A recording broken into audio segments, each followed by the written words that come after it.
done, but well, I'm up here, and by the way, this is very nerve-wracking for me to be up here because when you talk about what you do every day, it's kind of like, who cares? But let's work through it. Now, we can do it two ways.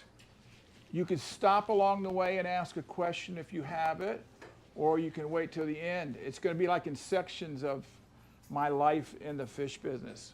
So it's up to you. If you raise your hand and want to ask a question because you just saw something, then I think that might be better, Glenn. However you'd like to do it. How about, would you all like that better? There's no real set. It's just, however it flows. We have basically 11 slides that he'll talk about as we go through this.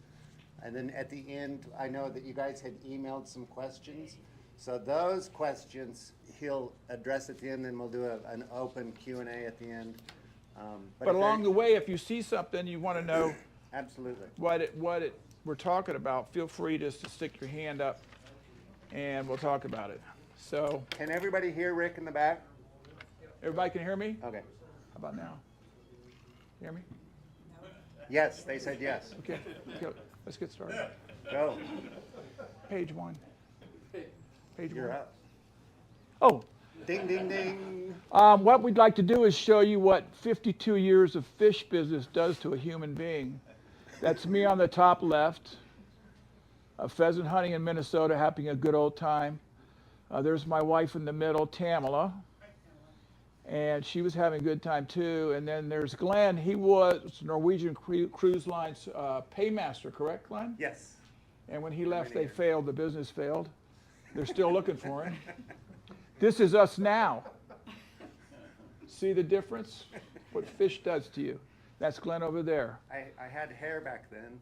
So did I. I had long flowing hair. Well, but we see a lot different with you guys. But was that a question? Your wife looks the same. Okay, you can go to the back of the room right now. All right, anyway, was that page one? Is that all we had on page one? You tell me. I didn't get a cue. But I think that at that age I was 32. Tamara was probably 30, and Glenn, how old were you, Glenn? 30? Probably 30, yeah. Yeah. So, and they're as I am now. That was page one. Oh, excuse me. That's page one's not over with. Go back. Ding ding. I want to thank Mark Sherman for inviting me to be here.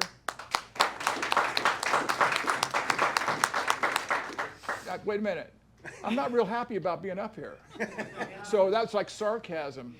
That thank you so much for making me come here. But I've known Mark, we're trying to figure it out, maybe 89, 90? Somewhere in there. He was Sherman Tanks. Yeah. And then he's about fish now, and he's one of the few customers I still talk to because he's interesting, and a lot of my customers it's all on the computer and I don't talk to them. A lot of them I don't like, but anyway. And then there's Matt. And Matt I deal with most of the time. He makes the orders. He's great to deal with. So it's a good shop, and it's fun. I think that. Bravo. Give a hand to Mark and Matt. Yeah. Okay. Did I throw that down? I threw it down. You did. Are you ready? This is page 2 coming up. Now, why are you seeing that? Good question. When I was going to school at Florida State University, I made my living while I was up there driving around in my little Volkswagen collecting snakes and lizards and amphibians on the roads of Tallahassee in the evenings. I don't know if any of y'all have been into those, but if you know, might have known Clive Longdon, who's famous in the business. But I sold all my stuff to him, and he had a rule that I had to know the Latin names for it. He wouldn't buy it. So I'd cruise the road, and he would tell me something with amphibians were out on, salamanders were out on one road, and I'd go out there and collect them and bring them back to him. And I made good money back in I guess it was probably 67, 68, 69, right around then. And of course, like I imagine everyone in here started off with one fish tank in their house. Is that about true? Who has 10? Who has more than 10? Yeah. Yeah, I thought so. But my first tank was just like you guys. I had a community tank. And mine had angels in it. I had probably some zebra danios. I had a cleaner fish, had a couple other items in there, and it was beautiful. I loved it. But I especially enjoyed the cichlid part of it, the activity of them. I liked the way they acted and the way they act. So I really kind of moved into the Tanganyikan part of it. And eventually I ended up with my first group of African cichlids, which this was probably 1970. The only thing that was really around were Aratus, polystigmas, a couple other zebra, blue-black zebra type fish. Anybody got any questions yet? Nope. And so that's all they had. So I was buying those. And my brother moved to town too, Andy, and he was a discus guy. But we kind of thought, man, it might be interesting to go into the fish business. So we started a business called Tally Imports, kind of a play on Tallahassee. And we decided we'd try to figure out how to get our own African cichlids in. And at the time, the only African cichlids that were coming in were Malawi, Germany, New York. Nobody was bringing in direct, and the only shipper was a man named Peter Davies, which people you know, Alana Peter Davis or Huserai, named after him. So we contacted him and asked him if he would be interested in shipping fish directly to us. And he was a little hesitant at first, but finally he said, sure, I'll do it. So he said, you have to work out the route. So we worked out the route. The route was Malawi to London on British Airways to Miami, and then Miami on Eastern Airlines to Tallahassee. And it always came in on a Saturday night. So he sent us our first 10 boxes, and we had to go we both lived in 2 different apartments, so we had to go get a bunch of tanks, fill our apartments up with tanks.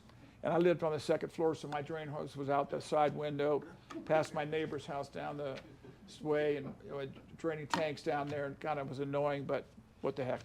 But anyway, we got our first shipment in, and we mainly got it in to get fish for ourselves, and we were kind of faking out with this Tally Imports name. So now we had 12 boxes of African cichlids, and we each took what we wanted, and now we had 10 boxes left. So we said, well, we're going to have to sell them. So we took them, we advertised, and we picked up a few customers. One of them, our first customer was Daytona Aquarium, which is close to Tallahassee. And in fact, I still deal with them, but a different generation of people in there. So we were selling fish to them, but every shipment, the variety was the same. It's a Fulaborni type, a zebra type, polystigmas, a Radis, Travasi type, that kind of thing. Nothing new. So we contacted him, and we asked him if there was any reason why he couldn't get other fish in the lake, and there was really no information on the lake. The only things they had were the black and white photos of dead fish in the tanks, but we knew that some of them really cool just by the body shape of the dead fish. So we said, well, can you go anywhere else in the lake? He said, I'm kind of content doing what I'm doing. So we said, okay, what we'll do, we talked him into shipping us fish. We'll go there and talk him into other parts of the lake. So we graduated in 1972 or so, and we hopped on a plane. We flew over there. Is that another page? What was the black, the snake? Was that a black indigo? Indigo. And it's that snake right there used to be all over Florida. And it's right now, you can't touch one of them. I mean, you have one in your possession, you're in deep trouble. But not all those snakes were snakes I was catching. I was catching snakes that were up in the panhandle. And in fact, I had a little red Volkswagen. I had 2 roommates at the time. And one night I went out they knew I went out every night collecting snakes. So I came back, and we were going to school the next morning. I said to them, they said, well, how'd you do last night? I said, I got some real cool salamanders. And I think I thought I caught 6 pygmy rattlesnakes. And they said, really? And I said, yeah, but when I went to Clyde to sell them, it was only 5. And I had a rattler in my hand, and we were at a stoplight. I started rattling it. Those 2 guys bailed out of the car, the Volkswagen, so fast. One of them came over the back seat so fast, and they jumped and ran away from the car. I said, hey, no, guys, I'm kidding. It's just a little rattler. But I could have lost one in the car anyway. But anyway, so these weren't necessarily what I was catching. I was catching king snakes, the rat snakes, collecting a lot of salamanders, The guy I was dealing with was a genius on this stuff. I mean, if I stay here and talk to you about this, you're gonna be here till midnight. So let's move on. What page are we on? The beginning? Sure, beginning and importing. Oh, okay, so there's Africa, and that's where we went. Now, what's the importance of that picture right there of that little car with that hippo? Well, when we got in there, it was late in the afternoon, and we were on our way to the lake, and we couldn't make it to where we were going, so there was a motel, so we thought we'd pull over and get a room, but it was closed, but we were really tired because we'd been all the way from London. So we pulled off to the side of their little place and parked out a car very similar to that. And I think I was in the back seat, and my brother was in the front seat. And, you know, we had to get out in the middle of the night to relieve ourselves, you know, pee or something like that. Little kids in here? Okay, not listening anyway, so it doesn't matter. And so we heard noises all night long. So in the morning we went to have breakfast in the place, and everybody in there was looking at us really weird, like, what's the matter with you guys? Well, we were parked right off the game trail where these things were coming out in the middle of the night, and they were as big as our truck. So they all thought we were like amazing that we had lived through the night and that we didn't have our truck smashed. That's why that's there. Now, that boat right there, I went on a boat like that to Lacoma Island, and to tell you the size of the lake, I know that you all know it's huge, but we were on that thing for a day and a half and never saw land. It's that big. Just traveled and traveled and traveled. Ended up in one of my trips there, and we found a lot of neat stuff there. Have I covered the part where we didn't have the names of the fish? No, not yet. Okay. So anyway, we met with Peter Davies, and his place was in Cape Maclear, kind of like when you looked out of off his back porch, you would see this kind of scene of the middle, the rocks out of the water and everything. When you went diving, all those boulders were underwater and all the fish were swimming amongst them. Not like little rocks, big, huge rocks like that. So, you know, just the fact to watch how the guys caught the fish was incredible, because it would just surround a rock like that and then chase the fish out of there and do it. But it was amazing. So, but we spent some time with him, had a wonderful, wonderful time with him, but he refused to move into any other parts of the lake. He just was content catching what he was doing. And in fact, he was even, which thinking back on it, was probably not a really cool thing, he was bringing fish from other areas to his area and releasing them on the rocks, thinking that he could come collect them easier there. So I know you all figured out what happened there. So it's probably the newer fish today could be a result of what he was doing. But anyway, in fact, on Lacoma Island, we were there one night, and it was real rough. They put everything in big blue barrels with a net over one end. It was a real rough night. They had about 6 barrels of fish, and on that rough night, they broke open. So fish we had caught 20 miles away were all ended up on Lacoma Island on the little beach area. So, you know, that kind of probably changed a few of the species there also. So anyway, so he said, no, I won't deal with you. He won't have anything to do with this. So what we decided to do is we were very, very, very disappointed. So we headed back into Blantyre, and we were traveling through town, and that's Glenn's Cue. And we met a guy, as we were walking through the thing, it was pretty much saying we're through having any kind of new types of African cichlids.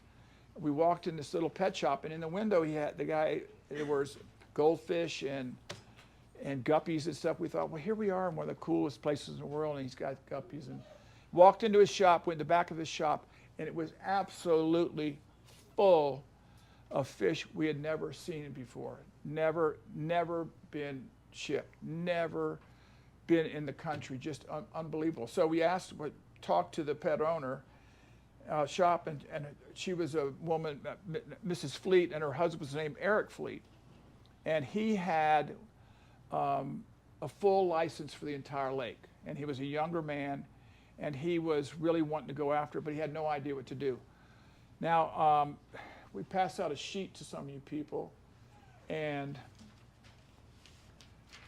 on that sheet are some of the fish we were bringing in when he started shipping to us. So since he had the full lake license, now if you could look up there, for example, Kenny Eye, you can see that fish came into us for 3 shipments is 2 different fish, because they thought the blue one and the yellow one were 2 different varieties. Only later did we find out that was Kenny Eye. Now, being the scientific guys that we were at the time, we were naming all these fish. So that sheet on the left-hand side is names we made up. And remember, it was the 70s. And on the right-hand side is some of the names there are now. Now, Kenny Eye, for example, there was a trotter. You know what a trotter horse is? With the little carriages? Well, there was the big trotter place down in there, and it's a friend, a guy came by the farm, and he was talking about fish, and he had a trotter horse he didn't want to take back to Michigan, and so he gave it to my brother's wife, and the guy's name was Ken, hence the name. Now, bumblebee came to us as 2 different fish for a while, because anybody who knows bumblebees knows the male's pure black. So they thought there was 2 different fish, so that's why we named it bumblebee. Blueberry zebra is pretty much self-explanatory. Marmalade Fulibornis, we named that because we were sitting around Eric Fleet's breakfast table trying to think of a name, and they put marmalade jelly out on the table every single morning. So we were very scientific in the way that we named the fish. And VC10, he called us up one day and said, I got a new fish coming up, it's really beautiful. And we said, well, how's it coming? He says, well, it's coming in on the VC10. Another scientific name for it. So now, Lacoma longatus, that's simple. Electric blue. Now, electric blues had 8 different names, at least, since then. It's still the only name I use. I'm stubborn. I'm going to, till the day I die or sell my farm, I'm calling it electric blue. But all those names on there, and possibly 15, 20 more, is what we were naming fish at the time. And for every one of those names, we were getting other fish that didn't work out. And they didn't work out for various reasons. Too mean, difficulty getting them. Some of them just didn't look good. But he was sending us anything he could get, he would send us. So he did that for probably 5 shipments into Tallahassee, and we were still getting from Peter Davies. So we finally had to move into a warehouse. So we moved into a warehouse. So that worked out for a long time, and he was going everywhere. So every time we came back to the lake, we would go somewhere new, and we would find fish there and collect them. And his collectors, it was the most amazing thing. They didn't, when we first got there, all they had was a masks. And they could go down and I would think they were down there forever. But they had no flippers, didn't have snorkels, they didn't have anything, but they would go down with these little nets, well, big nets, and they would surround a rock area, they'd come up, and then another one would go in and chase, and whatever they could chase out of the rocks, they would snatch up in their nets and bring them up. So they'd hit a rock, they would catch 4 or 5 varieties on that rock, they'd mark that rock, and then bring them to Eric's place, and then they would figure out what they would call them. It could just be, this came from this rock, whatever, and then we would name them, say, Eric, yes, send us more of them. So we would send them, we started sending them over equipment, it would make it a little bit easier. Anybody have any questions so far on anything? No chemicals when they were catching? No, nothing. And when we sent hooker rigs over later, where they could stay under longer, but they never chemicals. And they would just go down. I mean, it was remarkable to me because these are giant boulders, as you could see, everywhere. And yeah, and they would go in there and just, I don't know how they did it. I really don't. But they were excellent at it. And then the more stuff we sent them, the deeper they were able to go, and the more fish they were able to find. Anybody else right now? Anybody see any fish on that list that you want to know about? How do these idiots name it? Glad to tell you. Nope. Okay. So are we moving on from here, or is this not? What's the next page? You're at, Okay. No, now. So wait, go back.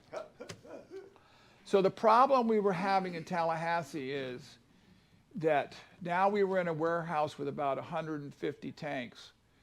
and fish were coming in, and they would probably miss the flight.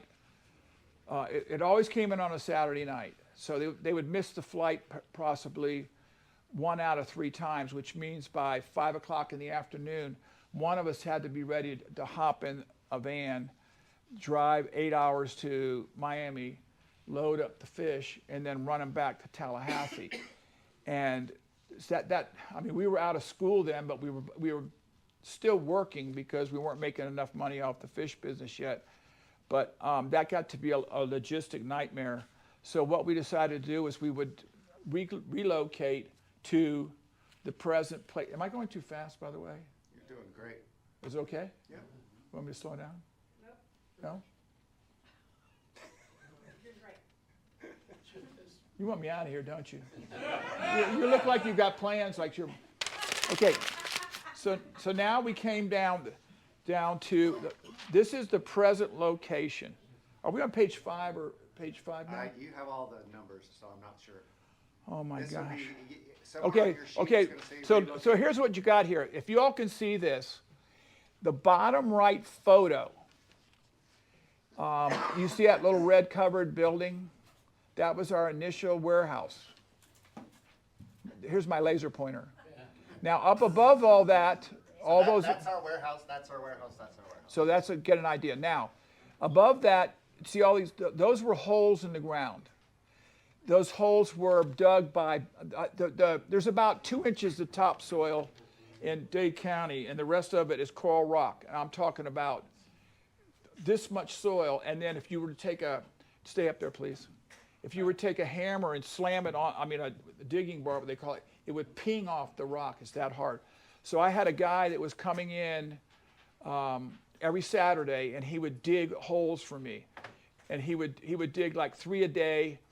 They were various sizes, probably, so those bigger ones in the back were probably, 25 foot wide, 60 foot long? Yep. The other ones were probably 15 feet by 20. They were probably about 3 foot deep. We had a walkway down into them.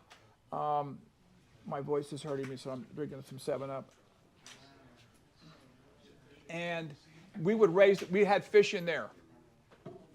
Now, that bottom picture is where see all the ponds up there above. Now, what you can see on the right-hand side of that red building is that used to be ponds. Well, we started filling those in with dirt. Now, the reason we did it is because we had a couple of floods, and in the ponds would flow together. A couple of mornings we came out, and the water was over. I mean, you couldn't see that there were ponds. It was just, well, that wasn't great because you had 6-inch fish in one of those ponds. You had 1-inch fish in another pond, so you had to do something real quick, and you had to wait for the water to go down. So, plus everything got mixed, so you had to start all over again. So, down at the bottom picture, we started adding on the left-hand side of the building, we added burial vaults. In South Florida, it's because it's the water table is so high. Our water table is about 7 foot down. When you bury somebody, you have to put the casket inside of a concrete vault. We call them burial vaults. That's what they are. Yeah. And they're about 30 inches by 80 inches by about 30 inches deep, and we have a hole punched in them. And they put for a casket, they have a lid and there's no hole. They just put the casket in there and bury you. But we use them for breeding. So that bottom picture is when we first started bringing in the burial vaults, which are to the left side of the red building. And on the right side of the red building, there were ponds, but we started filling them in. So when you look at the picture above that picture, laser pointer, now you start seeing that we're putting in concrete vaults. And those concrete vaults, if you look at if you can see the different sizes, the biggest ones are up front, the 10 by 20s, which are right there. That's your pointer finger? Good. Now, and then over there's some 8 by 8s in the middle. Then there's some 8 by 16s. And then in the back of there's 16 by 16s. So they vary in water from 300-gallon burial vaults to about 6,000 gallons on the 10 by 20s. But at that time we had, you can also see we still had ponds left. So now, if you go over to this photo, which you can't really see underneath it, everything, and the trees up front were lychee trees. I don't know if anybody knows what lychees are. It's a red, really cool, yeah, you do? It's a really cool fruit. But the whole front was lychee trees. But over the years, we've pushed out and removed the lychee trees. So underneath that black area, that is all shade cloth. And underneath it is, there's no more, there's one pond left. We have one pond left, right? That was And then one pond. I'm moving down, but that's. And the rest of it is vaults. We've expanded the warehouse now that we have. If you can see, like, that's the original warehouse up that you see. It's a red, and then with a new roof. And then here, and it's been expanded here as the side room, which is one of Tamla's Tanganyikan room. Has a back room, her other Tanganyikan room. And then this building on the side coming down the drive is Tamla's hatchery. And then right next door to it, those round things, we have ring tanks. And what those ring tanks are is they're one level of a silo. So what they are is they're bolt together metal. So like over here. And then, like the big grain silos. you know the So grain these are like silos? a What's a one level slice- of it? A slice of it. So those right there are 15 or 18 foot ones, and these are more of them over here. Now I think the reason this is exposed right now is I think this must have been after a hurricane. Irma. Okay, Irma. the Irma. Yeah. So the only shade cloth we've been able to repurchase was this section over here. At that But time. at that time, that we were still trying to get shade cloth. But see, then right next door to us, we live in an agriculture, the building's in an agriculture type area. So that's all a nursery there. Behind us are all groves. So we're kind of surrounded in this area of all agriculture. If you want to talk, if there's a rural area in Miami, this is it. So does anybody have any questions about what we use to water-wise? Did you have to seal the burial vaults? Seal them? No. No, they're just, we just fill them up. And when we made the pools, after we cleaned them, we would get as much rock out as we could because we had to drain them with a mud hog when we cleaned them. And we would take Portland cement, not the concrete, just the cement part, mix it up, slam it against the wall. And just so it would hold water initially, but within our water has so much calcium in it, within 6 months, it was sealed. The back pool that's farther over here, you can't see anymore, sealed. Now these concrete vaults, what we did was, if you see on some of them, like the stripes on them, that's where we built a frame out of 2x plywood, and we put a spacer in it with a piece of PVC, had a bolt running through it. So we would build each vault. If you can see this bottom picture, that's how wide the vaults are. They're I think 4.5 inches. If you had a side view of that vault, you could still see a hole where a bolt went through with a piece of PVC in the middle, and we would just pop that out of there after we poured the concrete in, and then that would be a pool. And then when we poured it, we'd pour a drain hole in it, and what we did was, the first one we poured was a base, and the base had a keyway in it, so and with seal coming up. So from then on, we'd pour the wall of one and a base of the next one, a wall of one, and we had to bring a pumper truck in to pump all those. So as you can see, these first vaults over here, these big, also can you see these round tubs? Yeah. And you see the black tubs in the back? They're along that, besides that, you see, Pointers on the way. yeah, well, we should add a later So point. these are little bitty, blue Well, tubs, little bitty black tubs. They're like and they go 300, all the they're way like down. 350 gallons. And what they are, these are giant plant pots that the nurseries use. For palm trees. They're palm trees. It's got underneath it's got a hook to hook up a forklift to lift them up. So we've added different. Tamla calls this a mud dauber's farm. You all familiar what a mud dauber is? I never had the money when I initially came here to do what's there at one time. So we built it as we let's suppose we needed. I think the ring tanks came about because we were overproducing and we needed water fast. You could put up 6 of those ring tanks in a day. Then we would pour the bases in them, and we had them running in a week. These other things would take too long. And then so anytime a fish business went out and we could buy anything like that, we bought them, and we just brought them in. So most of those are 350 gallons. We keep smaller numbers of fish.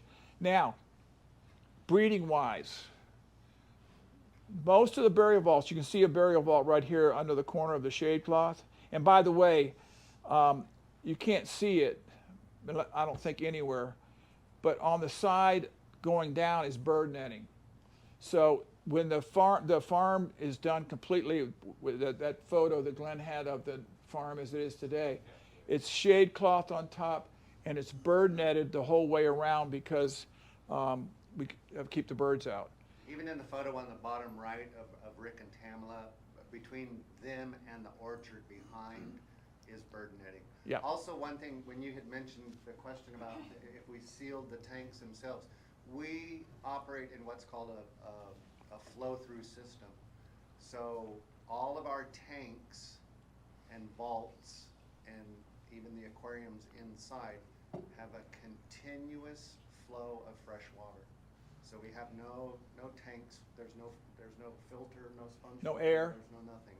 Everything is 24/7 recirculated. Water comes out of the ground Out of about the ground. 74 to 76 degrees year round. And right now we're pumping, I have 8 Yeah. Berkeley 2 horsepower pumps. Each of them pumps, if somebody wants to do the math, each of them pumps 250 gallons a minute. And they're on 24/7. So if you do the math, it's several million gallons we're pumping a day. Where's the fresh water coming from and where's it going to, basically? We're shooting it over to the neighbor's yard and killing everything he owns. You're fertilizing there. Well, this whole farm is surrounded, you can't see it, but it's all surrounded by ditches. And the ditches are about 4 foot deep. So when the water overflows, it goes out the ditches, flows around the farm, goes to settling pools, and it dissipates in through the rock. So in fact, there was a little controversy with the county that we were messing with the water or anything like that. The University of Florida came and put a field well at the top corner of our property. And then, not a field well, a test well. And then they put another test well. It would be neat if you go back to one before this. Yeah. Okay, So Glenn, if you can go up there, top right corner, top right, One here. and the top right corner. Yeah. One here. And there was one over here, Glenn, on the left side of the warehouse. Come your way out. And there was one down the right corner here by the old. And Rick was talking about the trenches. You See the this trenches? trench here. Trench, this trench, trench, trench, here. trench. This is a settling pond. Trench, trench. Pond, trench. Okay. Trench. So the water flows, Glenn, you can get back up there. The water flows into South Florida underground. It flows from the top of our property this way. It comes this way. So they did a 2-year study of water. And, Free water. Huh? Free water. Free water. What do you mean by free? Well, the water that comes in, Yes, underground. just governed by. What happens, here's how we work. Yeah. When we put a well in, a truck shows up. It's got a big boom on it, raises up. It punches a hole about 12 inches wide into the coral, 20 feet down, and when it hits 20 feet, there's water at 7, 8 feet, and there's the water. Fresh water. Fresh water. You're saying, oh, free water, you mean by fresh water, No. as opposed to Free salt and- water? Free and fresh. Free and fresh. Okay. Fresh and free. I don't, yeah, I see what you're saying. No, it's not salt water. For the water. No. There is, by the way, within 4 or 5 miles from us, a salmon farm that has wells down 400 feet, and they're pulling up cold salt water, and they're doing salmon. It's the largest salmon producing company in the world. They're a Dutch company, and they moved to South Florida in 90-degree weather, and they've got a facility out there. You can't get near it. It's all bio, everything. But they got a 400-foot well pulling up cold salt water. The thing is, when Rick talks about coral and the substrate of the ground, it's actually a rock called oolite. What is that? Which is a very, very porous rock. And it's truly. Where'd you get that? He just handed it to me. Halfway through the speech, I guess I finally qualified for the laser. It's awesome, but. There was a well there. There was a well there. Go ahead, finish what you're talking about, because that's very important. No, I'm just saying in general. So we have the oolite, which acts as a big sponge, right? Like a bubble sponge. And then if you were here earlier, we showed the video of the dovi with the anacris in there. So all of these trenches are full of vegetation. And so really what's happening is it's a 5-acre biofilter. And so when the University of Florida came in and they did the testing, they basically claimed that the water coming out of these test wells was drinkable. The water right here coming into our property, next to the nursery. It's really not, because actually when we're in production and we're cleaning out these vaults. Do you notice how Glenn points? It's easier. So we're cleaning out Nobody vaults. points with their middle finger, Glenn. Anyway, we drain these big vaults onto the ground. They- and then we weekly. have workers that come in and shovel this out. So the actual fish solids isn't really getting into the What we do is, stream. like I said, they put a well there, they put a well there, they put a well there, and they put a well here. And their well was about 2 inches, and it had a metal cap on it, and they had a lock on it. And for 2 years, they checked the water. Now, the water flows under our ground. This is east, this is north, this is south, this is west. No, this is east, west, north, south. The water flows this way, flows from the north toward the east under our property. So all of our pumps are here. This is a pump house. They determined that the water that was coming through these ditches, going around, blah, blah, blah, blah, blah, blah, blah, blah, blah, blah, we're picking it back up. And because we're picking it up and aerating it and exposing it to, if you've seen any of our YouTubes, you see that all the walls of the tanks look like they're covered in grass and all kinds of green stuff. It's basically a gigantic biofilter.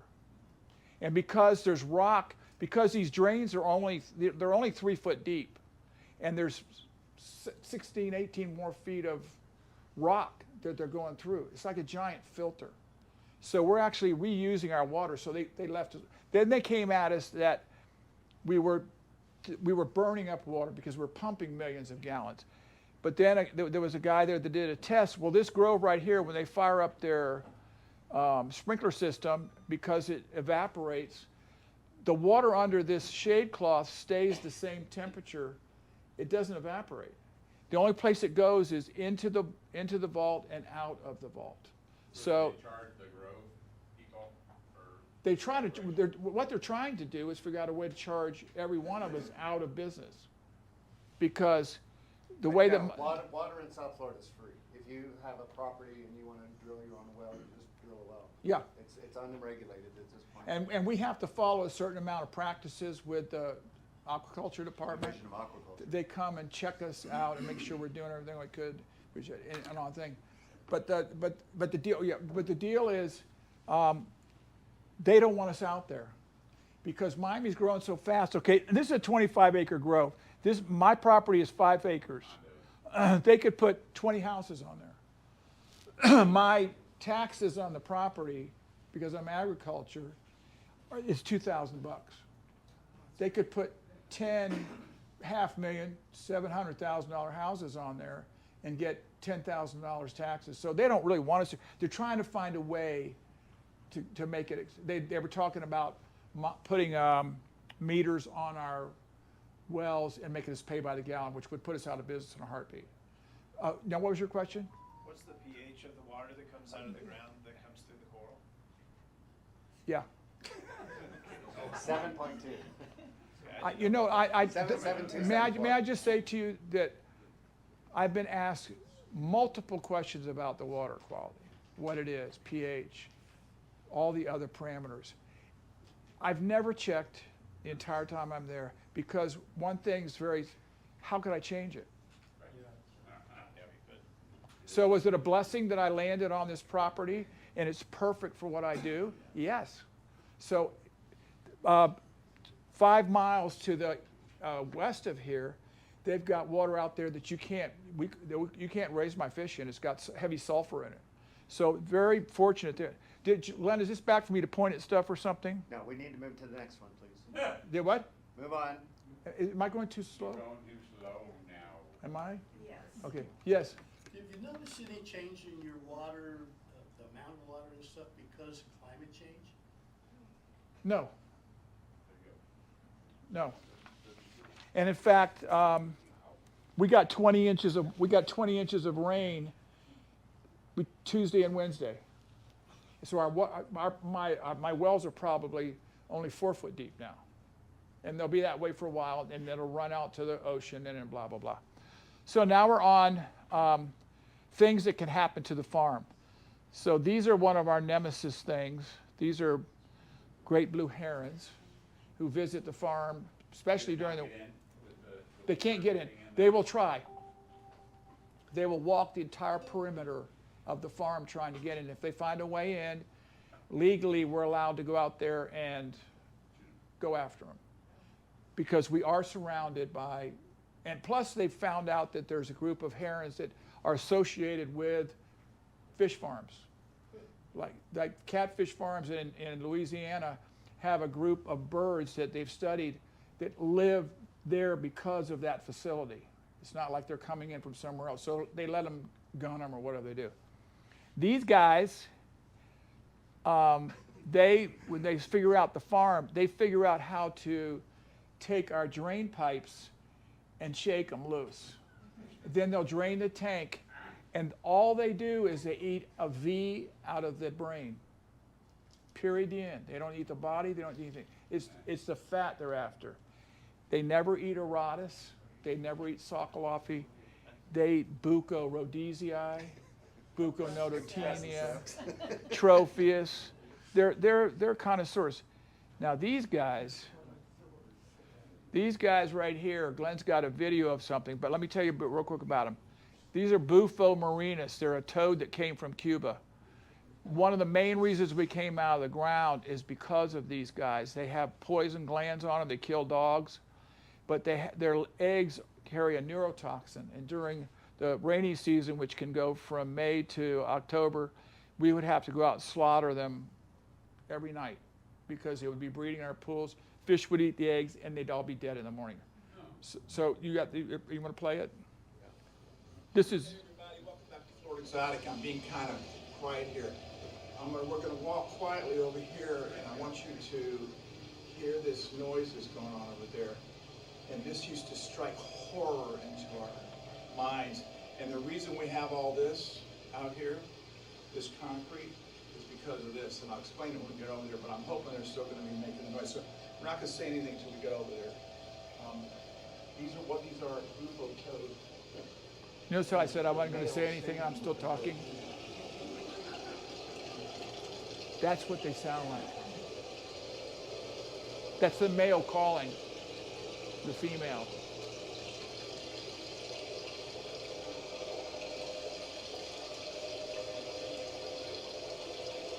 There's one right there.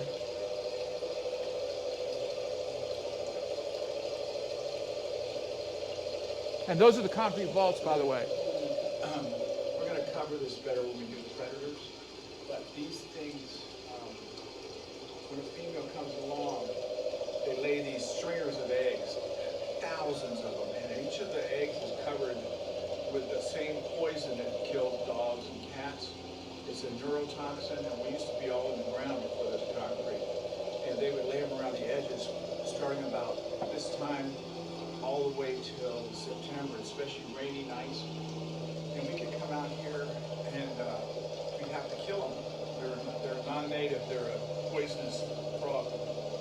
out here and kill them at night and in the morning. We had to have a full-time guy for months. If we missed it, they could kill 1,000 fish in the evening easily. But anyway, that's why we came out the ground. I wish I could catch one, but we'll catch them sometime, and we for sure will show you all the eggs, because they're gonna breed and they're gonna lay eggs out there. These are the burial vaults. Anyway, we're gonna cover this really better when we do our predator talk on the farm, raccoons and birds and every other thing that comes around. Okay, thanks for coming around. By the way, who wanted me to tell the story of the toads? Matt? Right after Andrew, that grove next to us was gone. So, you know, it was completely pushed out. So we were out there one night. It was Tamara and Tony and I, and we were with our flashlights. We were killing toads, and we were screaming, "There's one there! There's one there! Shoot it! Shoot it!" And I had a holster on in my gun, and I was shooting them, and Tony was chopping them with machetes, and we were, "Hey, there's another one!" And flashlights were flashing. "Shoot it! Shoot it! Shoot it!" And we were so busy doing it, and we looked up, and there were 3 cop cars that had come across the empty field because a neighbor called and said, "The neighbors over there are killing people." And they're saying, I immediately put my gun in my holster and held my hand up, and Tony put the machete down, and Talma just stood there with her flashlight, and they said, "What do you?" They were behind their doors even, and they said, "What are you guys doing?" We said, "We're killing toads." "What do you mean killing toads?" "Killing toads, they kill our fish." So they radioed back because they had 5 more cars on their way out there because there was a massacre going on. But that was one of our adventures on the farm. Now this is this is I don't know if this is Andrew right here. Yeah, that's an image of Andrew.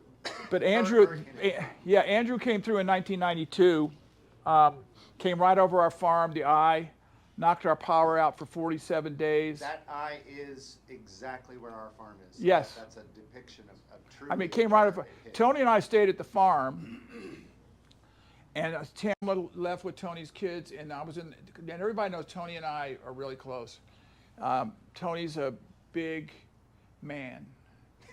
Well, we ended up in his closet under a mattress, and I thought, we're going to die here, and they're going to find me on the mattress, me and Tony dead, squashed in this closet here under a mattress.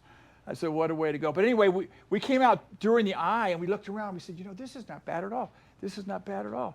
Well, the eye went through, and the second part came through, and it destroyed everything. This is what our farm looked like after the last hurricane we had, which is Irma. And you can see that everything is gone. It took everything out.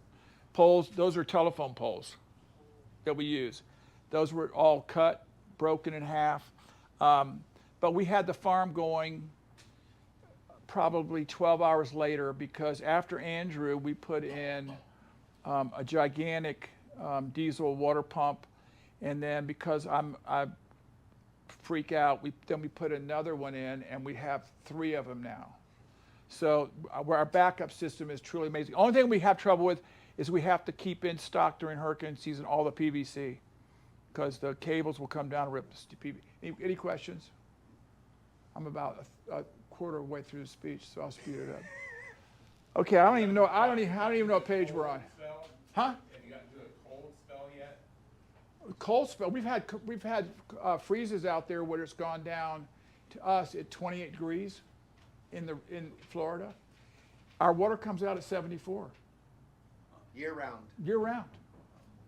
It's So 30 our water 32 there degrees Fish were outside. okay. always.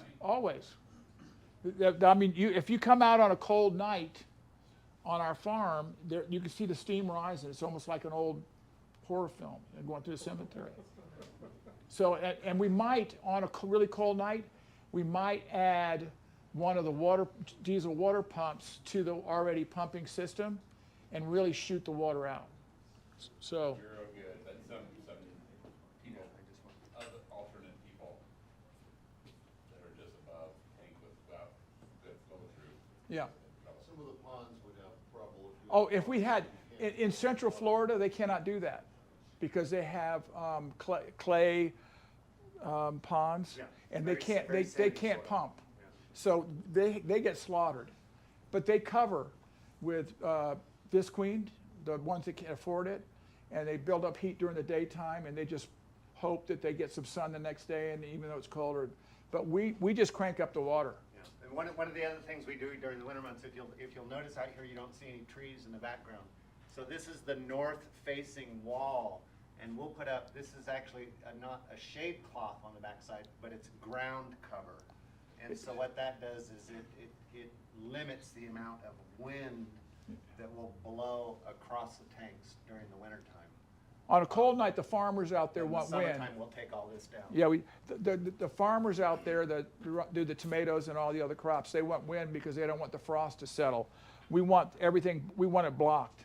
So the guys will put this up around the north and the west side, and our Tanganyikan areas we surround totally. So it blocks the wind, so we just pump more water.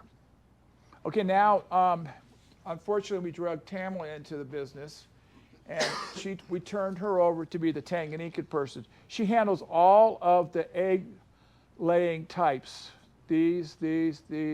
I handle the mouth brooding types, but Tamla does the gold ocellatus, the multifasciatus, everything else she does. So she doesn't like to talk about it, but if you have any questions later, corner her and ask her about them. But she probably won't tell you any answers. Where are we now? On your sheet. We're an hour into it? We're coming into I've been talking for an hour? Really?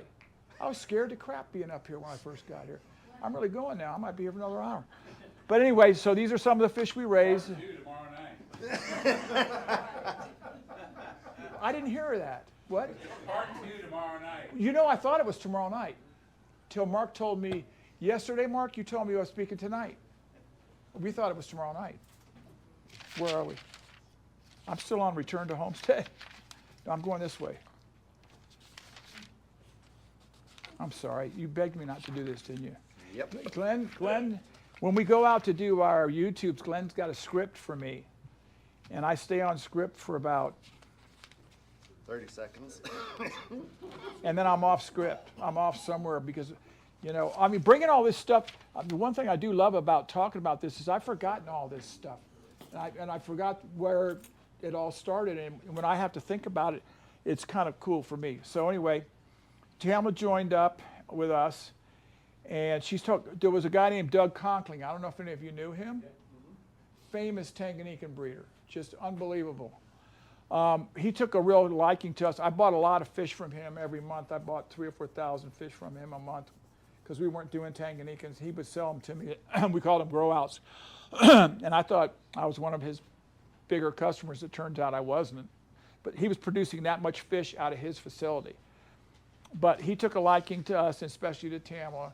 So when he quit, he showed us what he did. And all Tamla has done is refined it. So right now, she's keep this gold ocellatus, for example. You hear a lot of people say I have gold ocellatus. But this thing came into Doug, originally to Doug, amongst other ocellatus. He pulled it. So this is a line bred fish that we've had that we continue to work with. And it's truly amazing fish. But she does all these. She learned all this herself just by trial and error, and she's great at it. Next page. So this is kind of a day in the life of the farm. This is our packing facility where we're doing. Tony's over there somewhere hiding out. That's Glenn. But all these tanks here, like you see tanks with buckets. See right here you can see a bag with there's Rigo. He don't like to be taking pictures. He may not be legal, I don't know. He has a social security number. But these little blue tags, this is somebody's order. So that blue tag is hooked to that bag, which looks like it's a half bag.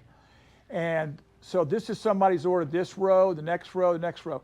This right here, this styrofoam lid, is a full box. So there'll be a name of something. Here comes the guys with the fish in the boxes.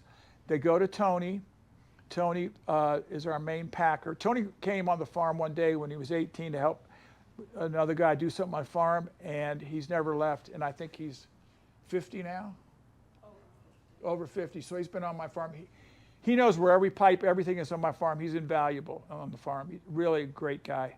But then the fish go into the styros, which you all know, bag, styro. In the bag water, we use a slime coat product, a couple of different products, methylene blue, just on the bigger fish. And then they get packed up. I think Glenn's putting ice packs in now. Yep. Putting ice packs in. It must be summertime. Line them up here. Then we pull the van in, take them out. We run everything to Fort Lauderdale. We don't do Miami. It's just too much trouble. It's too crowded, and so this is probably one order. This is probably another order. This is probably could be 2 orders. Who knows? They line them up that way, and then when they're out of there. Take them to the airport. We try to pack for problems, so we try to pack the fish for 30 hours or so. The main thing is clean out. All right, so now along the way, I don't know if you all know it, but what happened? Somebody have a question? Did I hear something? It's just a kid. What? My pacemaker just went off. Okay. I do have one, and I'm hoping there's no. Is there anything coming off that? Because I've been feeling a little weird for a while. No. Oh, so it's this. No, it's just me staring at you. But anyway, when we first moved to the farm, the only products available to feed were trout chow, catfish chow. Really, that was all it was. So what we started doing over the years is we started making our own food. This is Xtreme 1.5 Xtreme Nano. This right here is fish meal. This is krill meal. This is spirulina. This is fish meal. And in this plate, we used to use chicken vitamins. So what this is about is showing how we used to make food. Now we would use baby cereal, beech nut rice cereal. And we had a 65-quart pizza maker. So we'd throw, 10 pounds of this, 10 pounds of this, whatever, add whatever of that, turn the mixer on, and we'd make that. And that was like a heavy-duty mush, if you want to think like a pizza dough, but really heavy. And we would make 6 things up that big a day, walk the farm and feed it. And in order to feed that, you have to break off a chunk, throw it, break off a chunk and throw it. So it took hours, not only to make it, but to feed it. And your hands smell for 3 days. Oh, yes, easily. And then so over the years, we didn't do it scientifically, but I would notice, okay, guys, hey, on the Taiwan reefs, we're not getting something. They say, oh, we've been out of this for a month. And I'd say, hey, guys, over here, we're missing something. They say, well, shrimp meal didn't come in. They don't have it. So by trial and error, we figured out our diet. And our customers loved the way our fish looked, but they couldn't duplicate it in their shops. So we sent the formula off, and we had it pelletized, and then we started Xtreme Aquatic Foods. And this was probably, I don't know how many years ago. A long time ago. So anyway, we started this food, and we sold it. Tamla ran it for many, many years, and we shipped it out of the farm. And it got to be too much for us, so we sold it to my brother Andy, who owns it now. And all we do now at Xtreme is we check the Xtreme products out. If he comes out with something, he just came out with something called Wrigglers or Wigglers or something. Yeah. So he sends it to us. We take it, feed it to a variety of fish. If we say it's good, then he does it. He refines it more. So we developed that food, but it's from this original formula right here that all these formulas are based on. Any questions? Are we next page? All right, so now this is probably, Glenn's been YouTubes for years, and we just started doing it, 6 months ago? Yep. And we're Yeah, really, yeah. really enjoying it. It's been a fun thing for us. We hope you guys are watching them. And if you're watching them, we hope you subscribe. But it's been a fun time for us because we're walking around showing what we do every day on the farm. And we're highlighting specific fish. And we're showing how we check them, like how we breed them, how we tube them, and look how we sex all the fish, which is to vent them. I'm sure all of you do that. And so that's what we do. I think I'm done. Am I done? No. Oh, Dun, dun, dun. How many people are subscribed to our YouTube channel here? Anybody? Yeah. All right, you're the only eligible ones to get a They T-shirt. get a t-shirt, everybody else don't. The rest of you can't have a T-shirt. Okay, wait, so is Sequoia here? Hey, how are you? What cichlid would you never, ever keep again? Hap rostratus. Beautiful fish, absolutely gorgeous. You cannot catch it. So if I raise, let's suppose I put 500 of them to grow out, and now they're 8 inches long, and they're in a 10 by 20, and I want to go catch them. I have to take the water all the way down, and I have to almost catch individually. Then let's say I take 30 of them and put them in a 300-gallon vault. They're like magicians. You can pull a net through, and they get by it. I love the fish. I hate the fish. What's your favorite Tanganyikan and wild? Chalisas. Anantopsis chalisa. We used to be the king of it, but we lost it. When I say we lost it, if we're not careful about, wild fish are not coming in hardly at all. You can't afford them. They're not catching anything new. They just go the same place. So but when I say lost, we didn't put breeders aside, and we didn't realize it, and so we don't have them. I'm looking for them now, and I heard I might be able to get some. It's a beautiful fish. Little fish that hangs on the bottom, just multiple colors, sits on its fins. Greg D. Do you use shells? Talma will answer that question. No, I do not. I do not like them at all. You can never get the breeders out of them. It's very difficult. You have to actually, Bob Grower was the one that was telling me about this, because I had a couple of tanks with the shells in them, just like when I first started out. And I said, Can anybody hear her? can you hear me? And so anyway, it was difficult getting them out. So what he told me to do was take a piece of styro, float it on top of the tank, but put little X's in it, and then stick the shell upside down to where the fish can come out of the shell, and then you can just take the shell away. But we don't use shells. We use I don't use shells. I use an elbow, a PVC elbow. With a cap. I do not glue the cap on, and so when I go to check them, you get all the babies. she uses I think you use a 3/4 inch elbow, and you add a little piece to it, put a cap on it, put 8 or 10 of them in a tank. Am I telling too much? No, everybody knows this. And then put them in there, and then she just has a system of checking to get them. She does a great job. Steve B. I'll be that person, what the heck? Basically, everything I'm breeding, I'm line breeding now because you can't get it. I mean, our Gold Lab, for example, we breed for the black line on the dorsal and no white on it, nothing. And we have the best Gold Lab. DeMace and I, we look for the bars. We don't let everything breed on the farm. We're very specific. So do you like call out the bad ones and? Oh, yeah, not allowed to breed. Yeah. So when we say, every spring we reset up our breeders. So we go through and we pull through what we say, okay, these are going to be our breeders. And we look at every single fish to see if it's got exactly what we want. Now, if we have access to wild, we will do wild. And if let's say I get a shipment of wild fish and I get Taiwan reefs, I will take the certain amount of males with the Taiwan reef wild females and breed them together. That'll be our next population. But I might take the male wilds and put them in with my female other Taiwans. So I'm breeding wild to whatever, because we sell that fish in big, huge quantities, and that'll help the genetics out. But a lot of fish, they can't get them anymore. They can't go get them. They won't go get them. So basically, I'm looking for the best all the time. Best fins, best color, best everything.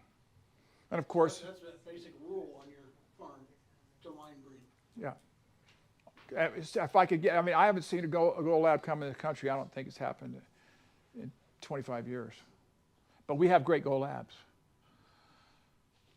Kevin F., what is the holy grail you'd like to keep yourself? I don't keep fish. I haven't had a tank in my house since 1971. And the last tank I had was a 150-gallon tank loaded with Africans. And I mean, my fish tanks are my farm. So no, do I want to go home and clean a tank? No, no.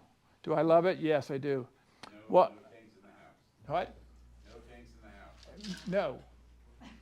And will there ever be? No. I noticed the hesitation there. No, no. I mean, we're petless right now. We used to have dogs. We're petless. We love it. Where am I, Kevin?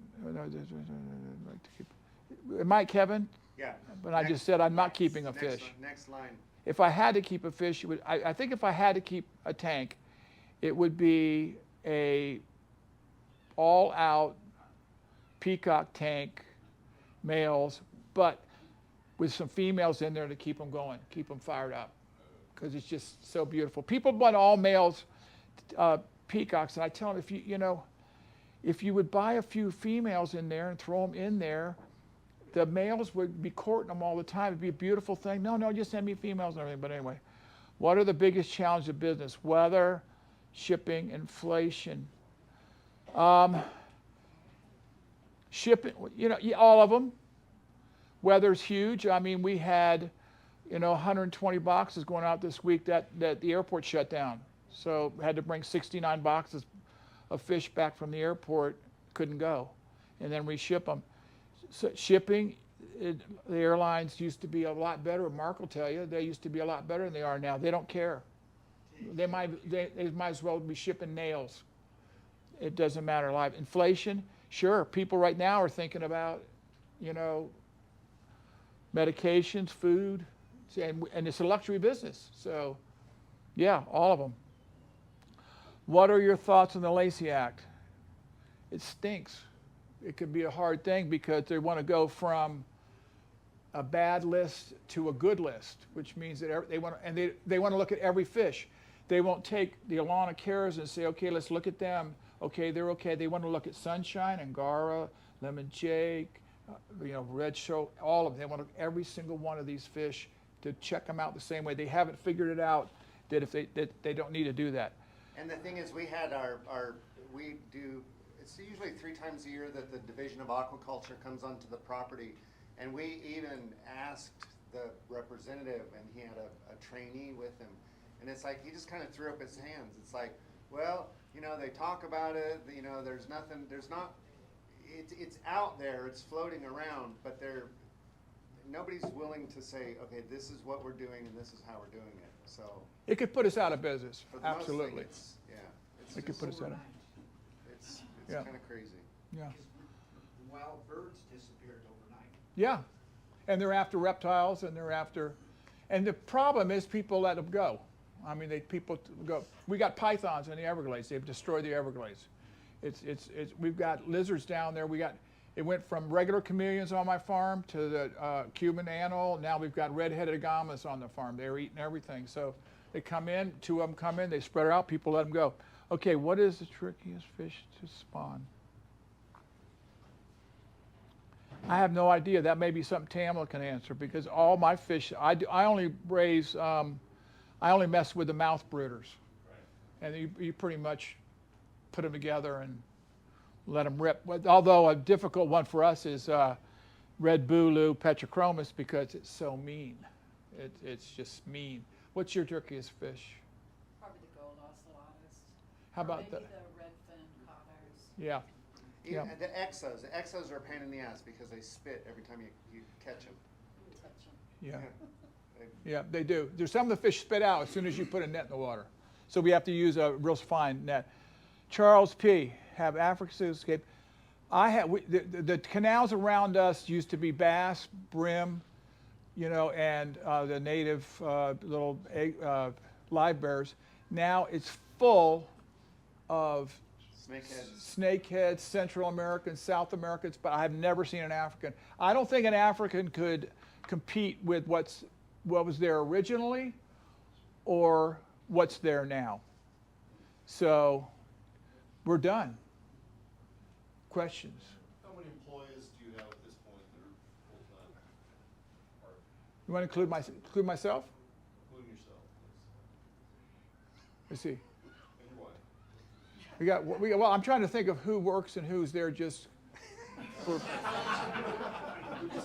I've got, there's Glenn. Glenn's the manager. Glenn's our videographer. Glenn's our general everything guy. Tamara's the Tanganyikan person. I'm most of the sales and the mouth brooders I like. Everybody has a job on the farm. They're like, for example, Salvador and Rigo take care of almost the entire back of the farm, and they raise 90% of the peacocks and the haps and everything. That's there. So that's 1, 2, 3, 4, 5, 7 total. But one of them, Joel, is kind of a whatever. We have Glenn. Wake and bake. Yeah, Glenn came up with a little wheel, like a wheel of fortune type of thing. So if every morning we push it and it says flat tire, car won't start, had to take Granny to the clinic, overslept. So we push the button, and we all get to push the button and say, okay. Then when Joel will come in, we say, where you been, Joel? My car wouldn't start. Granny was late, whatever. So anyway, any other questions? Yes. You talked about government trying to get a hold of your land, and back in the 80s, I used to go to FDFFA conventions. Oh yeah. I used to see, the Hennessy's of 5D and Bill Dwight at Southern and Joe Diaz of 5D. Yep. And all these people, and I'm thinking, how many of those guys are left? Oh. And what's the future for the people who are left? No. When I first joined, you went in the 80s? Yeah. When was I giving away the trophies? Was it in the 80s? In the late 80s. Yeah. Were you ever there when I gave away the trophies? I don't remember. I was there when Bill Dwight brought out the albino Richardi. Okay. And it's funny, the picture of that fish that came out in TFH magazine on the cover, I actually took that picture, but there's a long story of how that got there. And TFH was complaining that they got a crappy picture compared to the other one, and they credited it to the guy, Harry Greer, who was the photographer. Greer, yeah. Yeah, but I was actually the guy who took that picture. Yeah. We got 3 covers. We got it for marmalade cat, albino peacock, and albino red, right? Red Oh, marmalade, something. Yes, there's 5D left and Seagrass left. When I joined that, there was probably 125 members. There's maybe 25. And I would say that out of the 25, none of them ship anymore because they sell all their product to 5D or Seagrass. Valley, Rainbow, Gal, Urban, Angels. There was a guy named, I think his name was Gordon, who produced really nice marigold swords. Yeah, those are the Cichlid food, so I don't care. Yeah, okay. Yeah. I mean, that's, I'm sorry, but, when I think of stuff. But it sounds like what you're saying is there's absolutely no way that any fish farm would ever be started up in Florida from here on out. No, there would be, but not in my county, because my land in my county is worth too much money. You'd have to go to another county, and sure, you could start. There's a fish cut farm just opened up right near us, but he's not like us. He's more in a building environment. But more like specialty breeders that are doing, the garage or the shed, and they're really working on some of the But on this scale right there, nobody's doing it because it's just the land is too expensive. Yeah. When I got there, the land was, I think I paid $74,000 for the 5 acres. Yeah, and I know, I heard somehow along the line. What happened in Tampa was the land became too valuable for the smaller 10, 20, 30 acre fish farms to stay going. They sold the land out for building. Yeah, and I heard somewhere along the 5D, they basically sold part of the land, and then they sold some more land, Yep. and they just threw up their hands and said, we're done. 5D is huge. 5D is still there? Huge. It's Seagrass. Seagrass bought out Equil. And I'm sorry, I was thinking of Aquil. Equil. Aquil's the one that sold. Equil sold out to sold Seagrass. Okay, Right. yeah. And 5D is 5D and Nautilus. Nautilus is their side that handles the retail stores. 5D handles the big box lots. They're monstrous, 300-400 acres.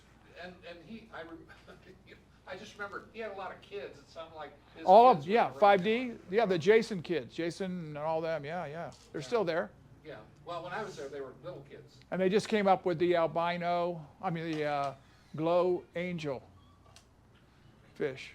I know a lot of people hate glowfish, but it's a beautiful fish. Yes? What are the causes of the loss of wild supply, and what is the long-term impact? Okay, the losses of the wild fish coming in is the lack of anyone being in charge. So how they do it now is there's a group of fishermen that go out and fish, like in Tanganyika. And when they come back to the dock, they're not selling the fish to me or anybody else. They're selling them to 3 or 4 people who are then putting the lists out. So they go where it's easiest to get the fish, and they don't go anywhere new. So they're not, I can't get certain things that I could get before because they don't do it. So there's nobody. Both lakes or just? Both lakes.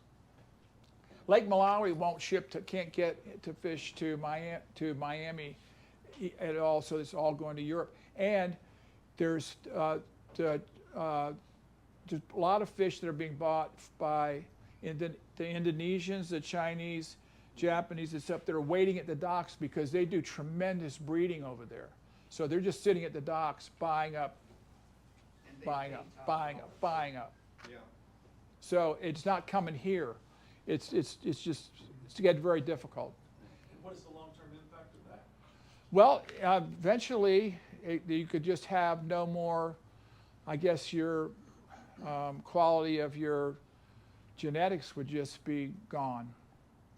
And that way, I mean, I hear all the time, oh, I can get German Angaras that are, first generation, and invariably when I get them in, I'm disappointed with them. So we just have to try and do, if ever I have a chance to buy something, I can't resell wild fish hardly anymore. It's too much money. The freight on a wild fish, the fish might cost, let's say a fish costs $40. The freight could be $60. So it hits at $100. Well, I can't sell it for that, but if I could breed it 3 times, I got it. So that's what I don't bring in to sell anymore. And maybe excess males. That's it. So even with your selective breeding that you try to do, your line breeding, I'm thinking, I don't know. We work hard at it. Yeah. I mean, these are, I think these are spectabulous, and these are probably second or third generation. But the breeders, wherever they are, they're being looked at hard, males and females, body, length, the whole works, before we breed with them. Yeah. With your mouth brooders, are you tumbling eggs, stripping and stuff like that, or? We tried tumblers with every sort. If you ever watch any of our YouTubes, what Tony came up with was a water system to do it. We never could get air to do it. So since we run water 24/7 in the warehouse, it comes out of a little, they use it in the nurseries. It's a little Emitter. black, huh? It's an emitter. Emitter. Valve. And he's figured out a system how to put the eggs into these real smooth glass containers and let the water move them. And so he's able to take like a retmotus, which are crazy. They don't, they always swapping the eggs and they get lost. So he's able to take eggs out which barely have eyes, barely have tails, and hatch them. Doing a great job. So, but we don't do that to everything. We just do that to high-end fish. I'm not going to go out there and do that. I mean, we have 300 Gold Lab breeders, 300 DeMasonii breeders, stuff like that. So we don't have, I would never do that. So with those fish, they're just releasing them themselves? Those fish, what we do is we like each one of those systems, since we have 300 Gold Labs, we breed them in an 8x16. It's about 3,000 gallons. So we have probably 100 females in there, 20 males. Every 2 weeks, we pull through the tank, and we pop. We call them heads and tails, and bigger. So if they can wiggle, that's heads and tails, and if they're bigger, And then we bring them in the warehouse for about 2 weeks, feed them brine shrimp and whatever. And then once they get a size, then we move them out and then we step them up. They're smaller than heads and tails, what do you do? We will not take those. If it was a ret modus or a frontosa or one of those things, we'd bring them in and put them in a container, like a Petrobras or something like that, Petrochromis type.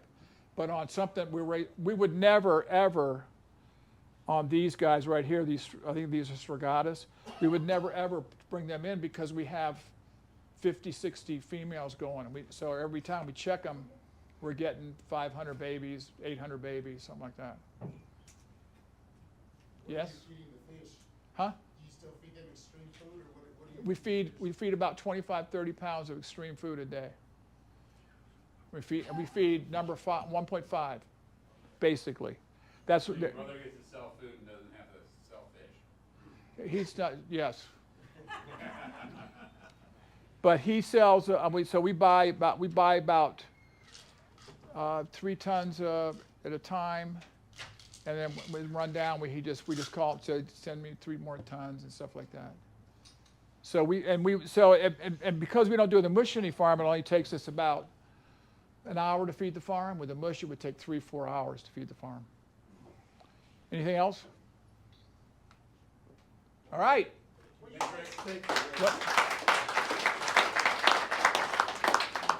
When you shovel out the ponds and the coffins and you're getting rid of the fish waste, how do you get rid of it? Are you turning it? We don't shovel it. When the guys aren't catching fish, when the guys aren't breeding fish, when the guys aren't feeding, they're out there with drain hoses. We use 2-inch drain hoses. They're about 20 foot long. We start them up, and we siphon the bottoms, just like you would do. So we siphon the whole bottom. When I mentioned shoveling earlier, in certain areas between the vaults, it's like sidewalk. In certain areas, it's ground and water, where you're actually walking through schools of fish that are on the ground, the gambusa and stuff for that.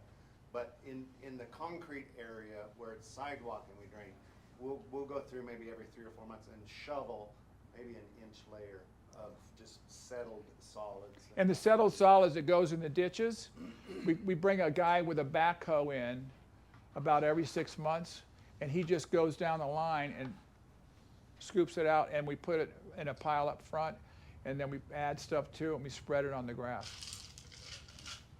I use my fish waste on my wife's flowers. Oh yeah. And man, do they grow. Oh yeah. I put it around the lychee trees and stuff. Have you considered marketing that as a? No. I'm having enough trouble with what I do now. And what would I call myself? I call myself now a fish farmer. Would I call myself what farmer? A crap farmer? Or what? No, I didn't. Yeah. I don't know how I would. No. By the way, the farm's for sale if anybody's interested. Any other questions? You miss Bob? Bob lives, yes. I like him. Bob's a good man. We keep in touch. He lives in Tampa. I live down there. We've seen him a couple times apparently. My wife says we have. I don't remember. Like I said, Matt told me he really enjoyed my speech at the ACA 13 years ago. I'd have put money on it. I wasn't there speaking. So a lot of this stuff I've told you, none of it may be true. But all I can tell you, I've been doing this since 1971. So that's 53, 54 years I've been doing it. And I love 99% of it. But I'm just getting, it's not a young man game now. So there's a lot of things I can't do anymore that annoys me. Anything else? Well, good. I'm glad I didn't pass out or anything happened because I was very nervous. I hope. You're at altitude. Oh yeah. But I hope you all enjoyed it. So thank you.